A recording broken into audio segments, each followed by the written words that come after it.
Hello Class D, welcome to our next video. In this video, I would like to explain you thoroughly how to work on our Unit 4 Welcome to Indonesia Part 1. So, kembali lagi, selamat datang kelas D, kembali lagi di video kesekian kalinya, dimana pada video kali ini saya akan menjelaskan secara rinci bagaimana pengerjaan Unit 4 Welcome to Indonesia Part 1 ini. Nah, langsung saja saya mulai. Dari sini kita mulai dengan subbab reading, latihan reading, di mana di sini akan ada 2 teks yang akan saya bacakan dan saya terjemahkan. Lalu setelah itu Bapak Ibu diharapkan mampu menjawab dari nomor 1 hingga nomor 5, di mana semua jawabannya akan berada di dalam teks, baik itu teks pertama atau teks kedua. Okay, I shall start with the first text. Akan saya mulai dari teks pertama. COVID-19 safe destinations in Indonesia. Indonesia is one of the most beautiful countries in the world. It has many excellent destinations. Sadly, almost no visitors came at the beginning of 2020. It was because the COVID-19 pandemic started. Now Indonesia has stopped the travel restrictions. You can again visit 3 COVID green zone places. The first destination is Sabang, North Sumatra. It has beautiful beaches and is free from COVID-19. This place is historical and also called the start point of Indonesia. Its location is at kilometer 0 in the most western part of Indonesia. Another destination is Pahawang Island in Lampung. You can dive and snorkel all day. Then, you can have a delicious seafood dinner there. The last destination is Pariaman, a city in West Sumatra.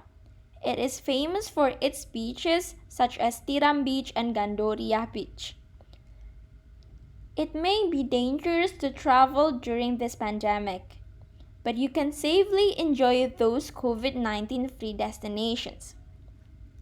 Jadi, judul dari teks ini adalah destinasi-destinasi di Indonesia yang bebas dari COVID-19. Nah, Indonesia sebagai salah satu negara yang paling indah di dunia, memiliki banyak sekali destinasi yang keren-keren. Sayangnya, pada awal tahun 2020 ini hampir tidak ada pengunjung atau turis yang datang mengunjungi destinasi tersebut karena adanya pandemi COVID-19 ini. Namun, sekarang Indonesia telah memberhentikan larangan travel atau larangan kunjungan ke destinasi wisata. Anda bisa kembali mengunjungi 3 wisata yang bebas dari COVID-19 atau COVID Green Zone Places. Nah, destinasi yang pertama adalah North Sumatra, Sumatera Utara, yaitu Sabang, di mana di sana terdapat pantai-pantai yang indah dan pastinya bebas dari COVID-19.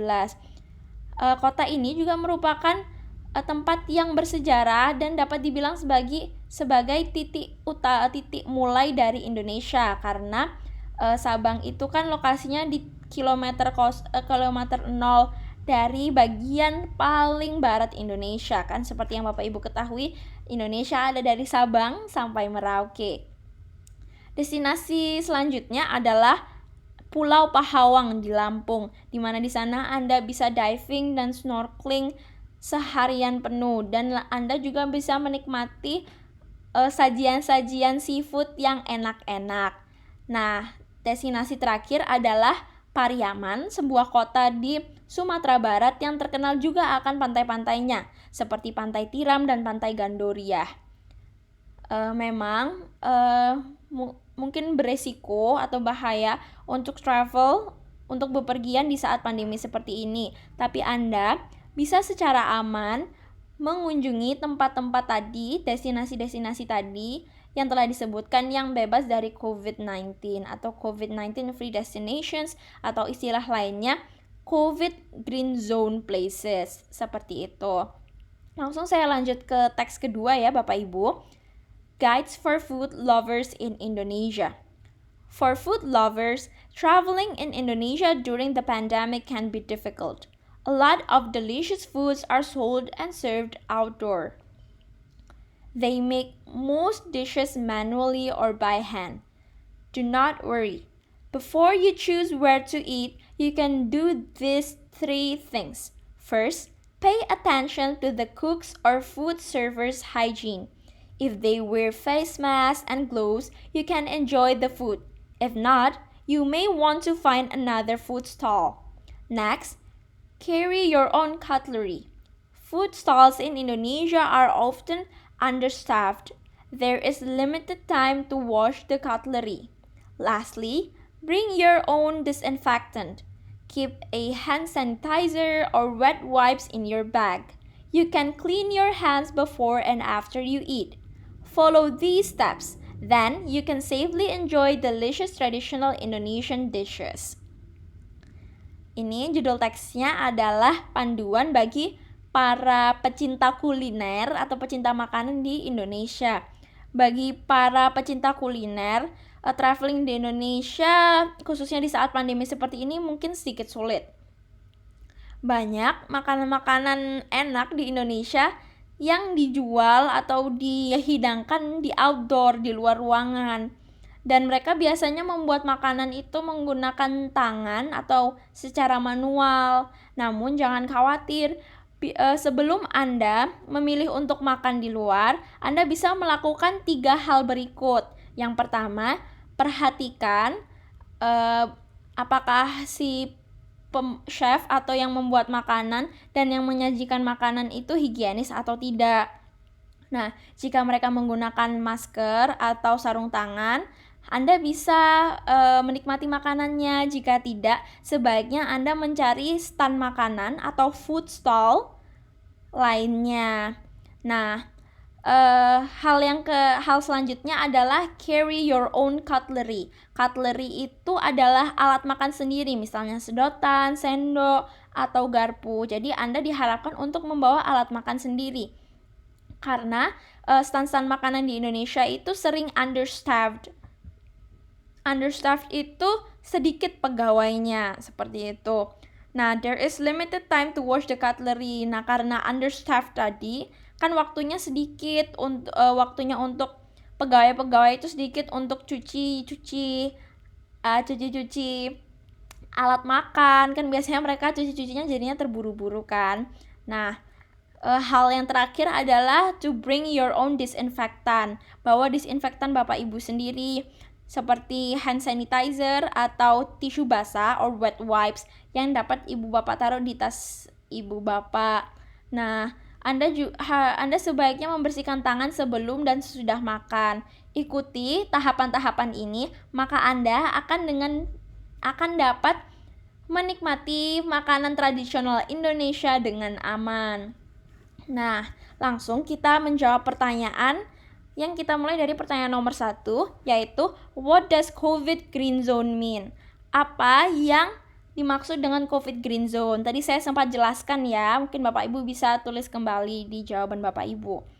Number 2, why is Sabang famous for the start point of Indonesia?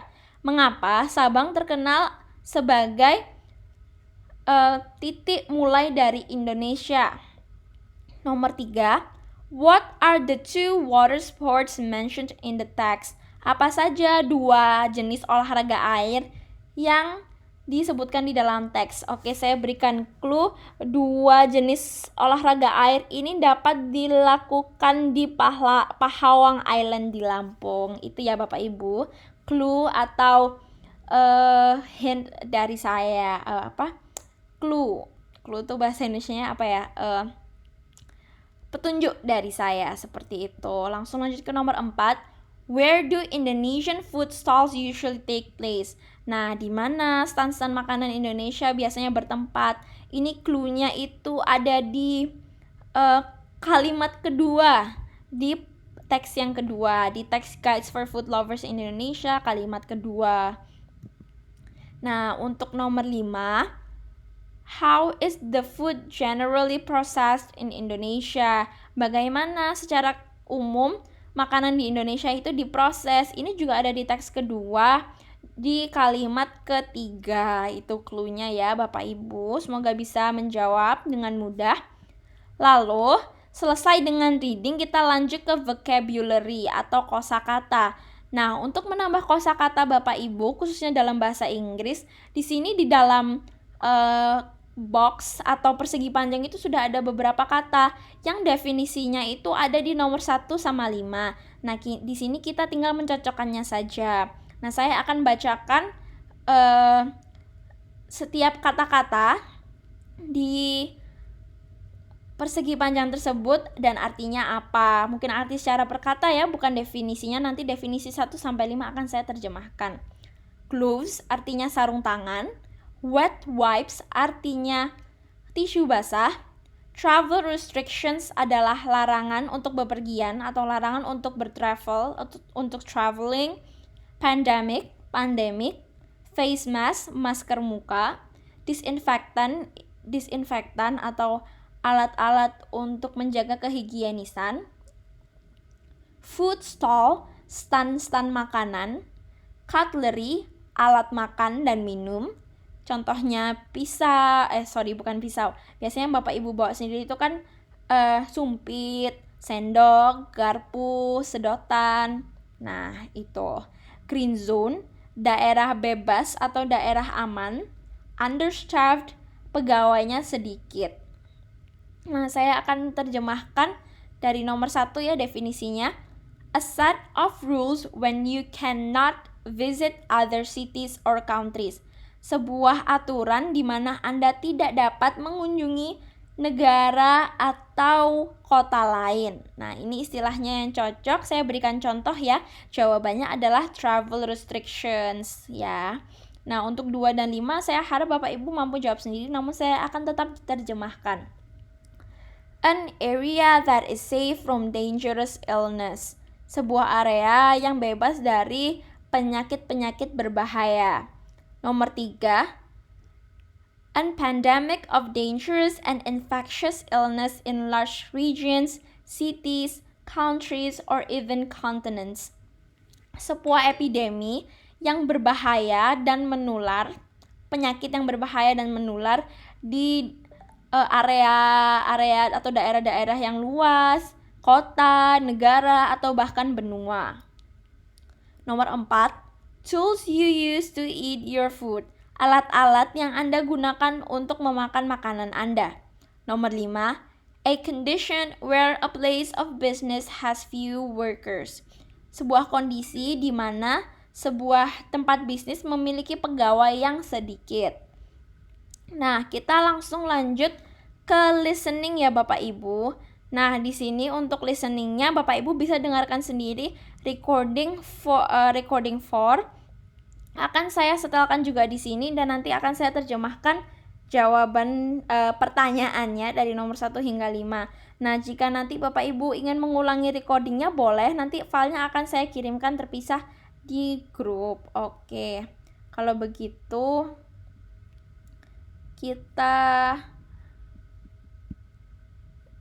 mari kita dengarkan audionya.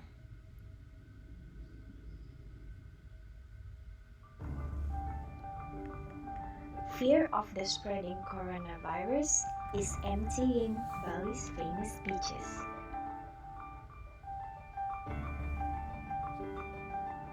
Indonesia suspended direct flights to and from mainland China.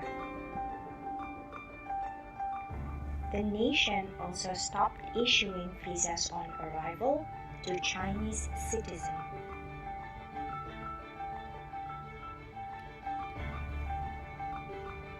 There were 2.1 million Chinese visitors to Indonesia in 2019. Tourism and related industries were responsible for 5% of Indonesia's GDP. Much of that revenue came from the resort island of Bali.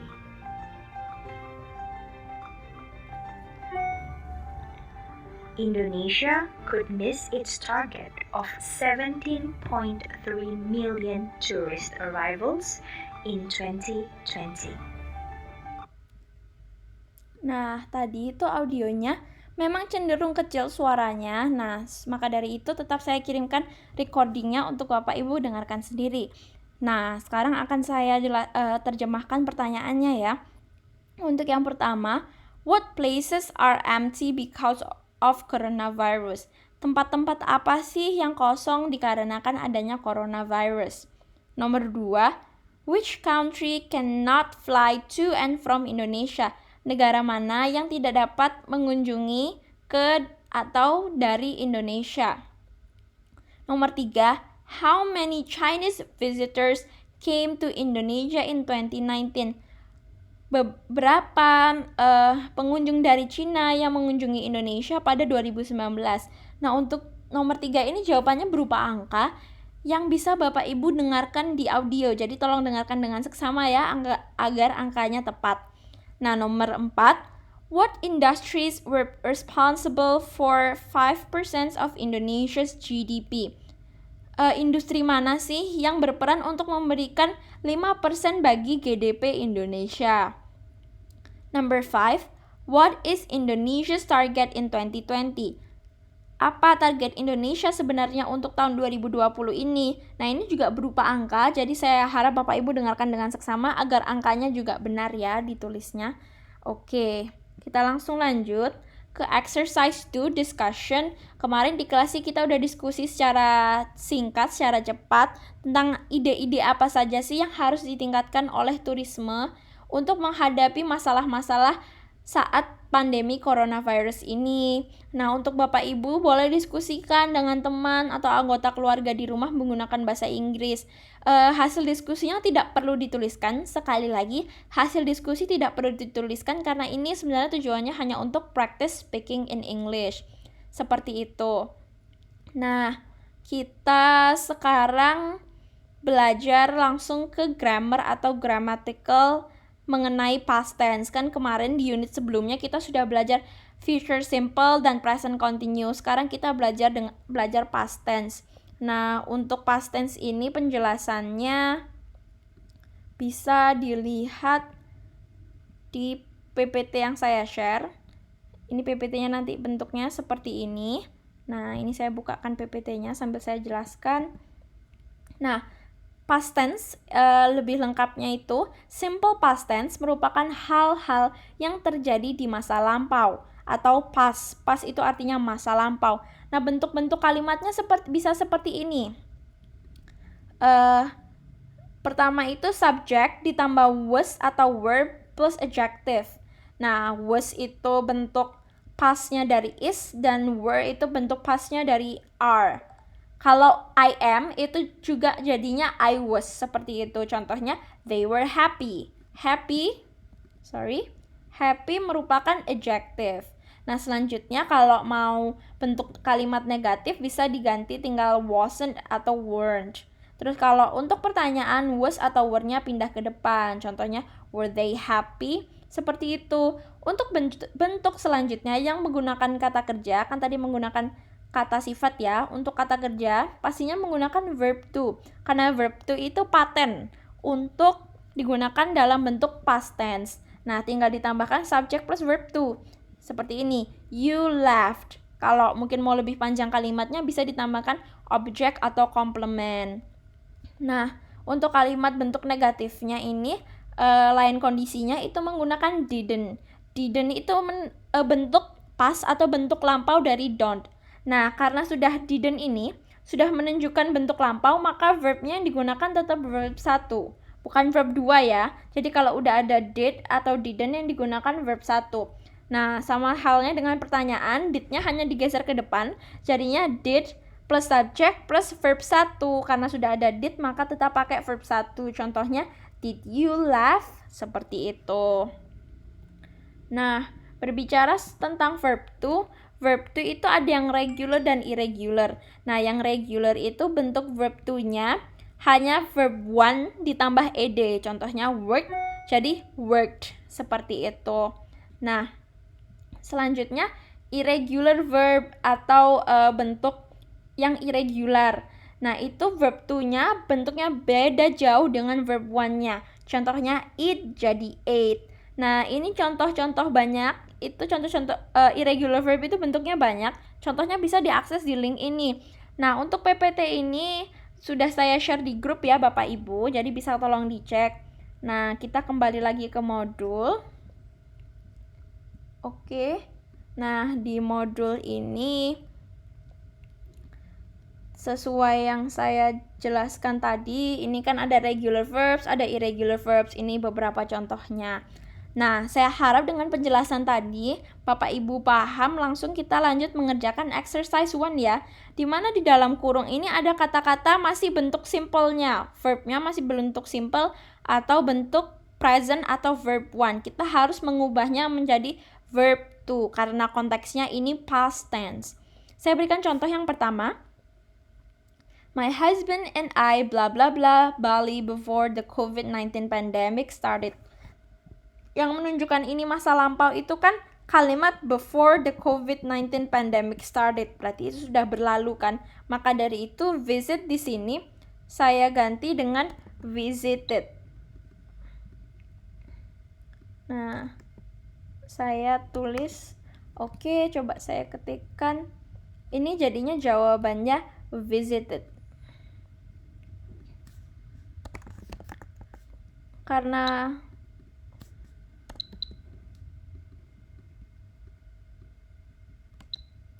sepertinya ada kendala.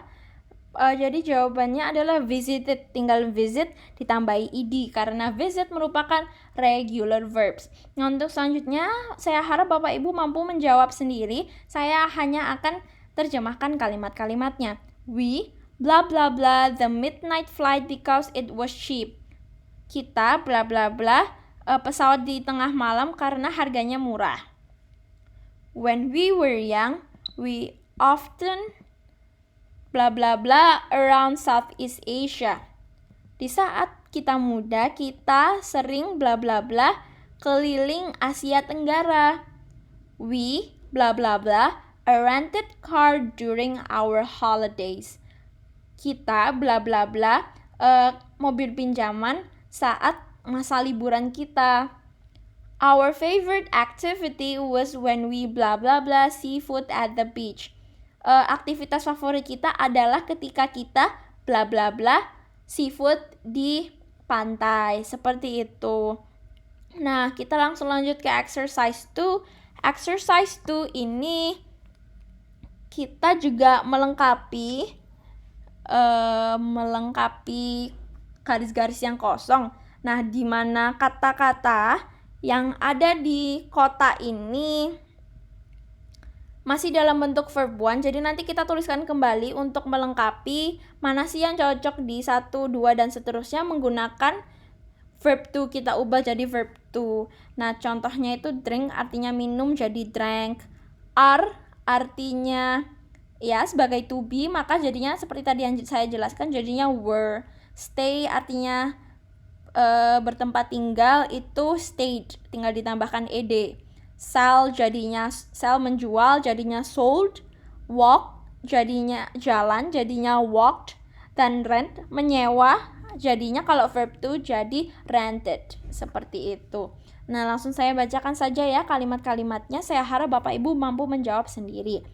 In Nusa Tenggara, most of the tourists blah blah blah from Australia and New Zealand before coronavirus. Di Nusa Tenggara, kebanyakan dari para turis bla bla bla dari Australia dan Selandia Baru sebelum virus corona. They bla bla bla easily from one beach to another. Mereka bla bla bla secara mudah dari satu pantai ke pantai lainnya. Many of them bla bla bla surfboards from local shops by the beach. Kebanyakan dari mereka bla bla bla papan surfing dari toko-toko lokal di dekat pantai. The tourists bla bla bla in the hotels saw local people bla bla bla souvenirs near the hotels. Para turis bla bla bla di hotel sehingga para masyarakat lokal bla bla bla souvenir dekat hotel. Jadi untuk nomor 4 ini jawabannya memang ada 2 garis kosong yang harus diisi ya Bapak Ibu. Number 5, they always bla bla bla coconut water after breakfast. Mereka selalu bla bla bla air degan atau air kelapa setelah sarapan, seperti itu. Nah, kita lanjut ke section D, writing, bagian D, menulis, di mana di sini akan ada paragraf yang akan saya bacakan dulu dan saya terjemahkan. My only trip in 2020. I really love traveling. Before the COVID-19 pandemic, I used to travel 2-3 different places in a year. At the beginning of 2020, I went to Labuan Bajo with a friend. We prepared our trip for a week. My friend brought all the information for the trip. Meanwhile, I worked on the itinerary of our adventure in Labuan Bajo. After 1 week of preparation, we took an early morning flight on a Saturday. We had so much fun for the rest of our 5-day vacation. Unfortunately, that was my last traveling experience. Since the COVID-19 outbreak, I have not traveled anywhere. I hope this pandemic will be over soon so that everybody can travel safely again. Oke, judul dari teks ini adalah trip saya satu-satunya di 2020. Nah, saya sangat mencintai traveling. Sebelum adanya pandemi ini, saya sering traveling ke 2 atau 3 tempat yang berbeda tiap tahunnya. Di awal tahun 2020 ini, saya pergi ke Labuan Bajo bersama teman-teman saya. Bersama teman, seorang teman, mohon maaf, kan a friend berartinya singular, seorang teman. We prepared our trip for a week. Kami menyiapkan trip kami selama 1 minggu. Nah, teman saya itu mencari informasi di internet. Lalu meanwhile, sementara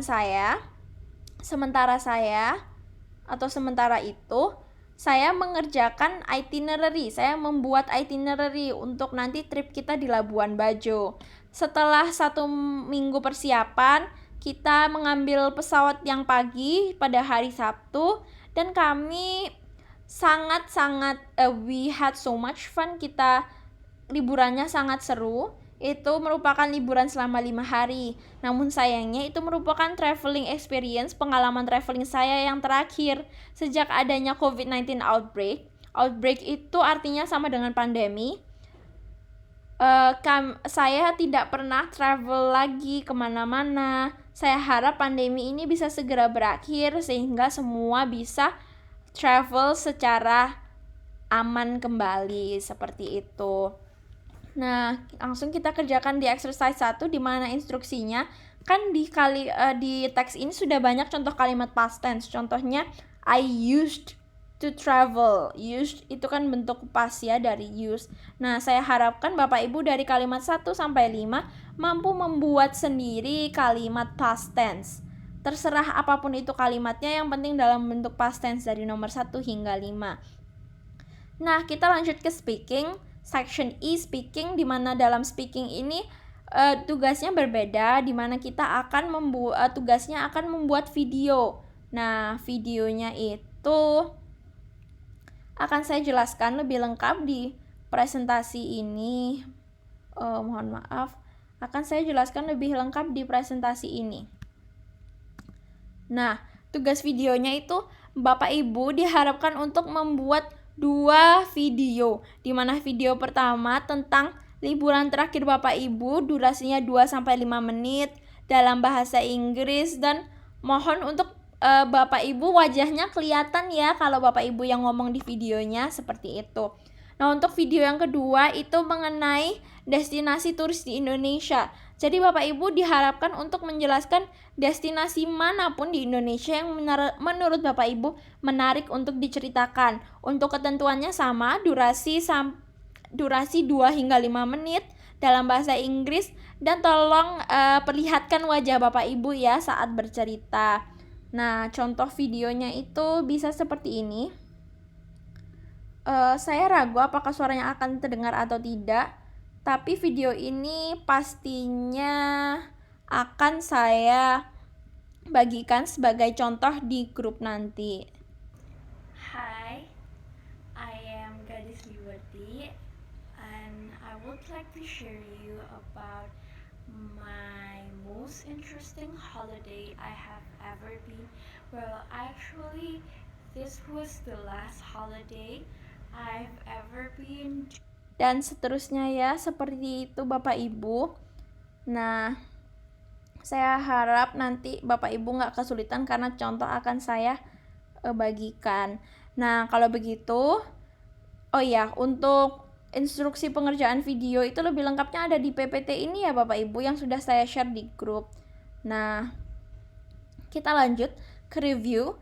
F-review. Di bagian review ini pastinya Bapak Ibu dites apakah sudah memahami secara betul unit 4 yang telah kita pelajari. Di sini saya harap Bapak Ibu menjawab nomor 1 hingga 5. Oh iya, untuk review ini harus dikumpulkan ya Bapak Ibu karena nilai tidak lengkap jika tidak ada review, dan review itu nilainya sangat besar. Jadi kalau Bapak Ibu tidak mengumpulkan, pertama nilainya pasti kurang.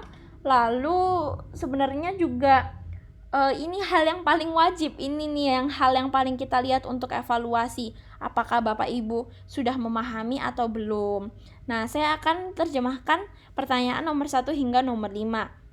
Yang pertama, what are the 3 things that you can do before eating out during the pandemic? Apa saja 3 hal yang dapat Anda lakukan sebelum makan di luar saat pandemi seperti ini? Nah, untuk nomor 1 jawabannya itu ada di teks yang ini, Guides for Food Lovers in Indonesia, di mana ada 3 tahapan itu kan yang sudah tadi saya jelaskan. Nah, itu tolong dijawab kembali, dituliskan kembali di nomor 1. Lalu untuk nomor 2, what do you call tools that you use to eat your food? Apa yang Anda sebutkan atas barang atau alat yang Anda gunakan untuk makan makanan Anda? Nah, ini contohnya ada di sini. Tadi carry your own bla bla bla. Nah, itu jawabannya untuk yang nomor 2. Apa sih tools untuk makan itu tadi sempat saya jelaskan berkali-kali ya Bapak Ibu. Nah, untuk nomor 3, what are the 3 tragic events happened in Bali? Nah, untuk nomor 3 ini jawabannya tidak ada di modul, tidak ada di teks, namun ini murni pengetahuan umum Bapak Ibu. Arti dari pertanyaan ini adalah apa saja 3 kejadian tragis yang terjadi di Bali. Mungkin saya bisa bantu jawab untuk ini, mungkin kayak contohnya seperti bom Bali dan lain-lain. Ada 3 tragedi yang mengenaskan yang terjadi di Bali beberapa waktu lalu atau sudah lama dahulu. Ini juga Bapak Ibu boleh kok kalau mau browsing untuk memastikan apakah jawaban Bapak Ibu benar atau salah. Nah, untuk nomor 4, make one past tense sentence using regular verbs. Buat 1 kalimat menggunakan past tense menggunakan regular verbs. Tadi regular verbs ini contohnya yang akhir-akhirnya ditambahin ed, yang ed. Jadinya work, jadi worked, stopped, invite, invited, seperti itu. Itu yang regular. Tolong buat 1 kalimat saja dalam bentuk past tense menggunakan regular verbs. Itu untuk nomor 4. Untuk nomor 5, make one past tense sentence using irregular verbs. Buatlah 1 kalimat dengan bentuk past tense menggunakan irregular verbs. Irregular verbs ini contohnya yang eat jadi ate, run jadi ran, write atau wrote. Untuk mungkin kalau Bapak Ibu lupa rumusnya past tense, bisa dicek kembali PPT yang telah saya share. Yang ini, yang rumus-rumus ini ya Bapak Ibu. Nah, sekarang kalau begitu, ini akhir dari penjelasan saya mengenai panduan pengerjaan unit 4. Untuk self-study resources kan ini kaitannya dengan rangkuman. Nah, itu akan saya jelaskan di video yang berbeda. Nah, jadi untuk tugas unit 4 ini Bapak Ibu harus mengumpulkan dan mengerjakan dari halaman 18 hingga halaman 22, yaitu section F review atau bagian F review. Dan tolong pastikan jawaban reviewnya lengkap ya Bapak Ibu. Jika ada kesulitan, please feel free to ask me or contact me to the group or private chat. Jadi tolong tanyakan langsung di grup atau chat pribadi saya. Saya dengan senang hati menerima pertanyaan dari Bapak Ibu. Sekian dari saya, mohon maaf atas kurang lebihnya. Mohon maaf kalau ada yang kurang jelas, nanti bisa tolong ditanyakan ke saya. Terima kasih. I hope you all have a great day, Class D. And always please stay healthy and follow the protocols. Thank you.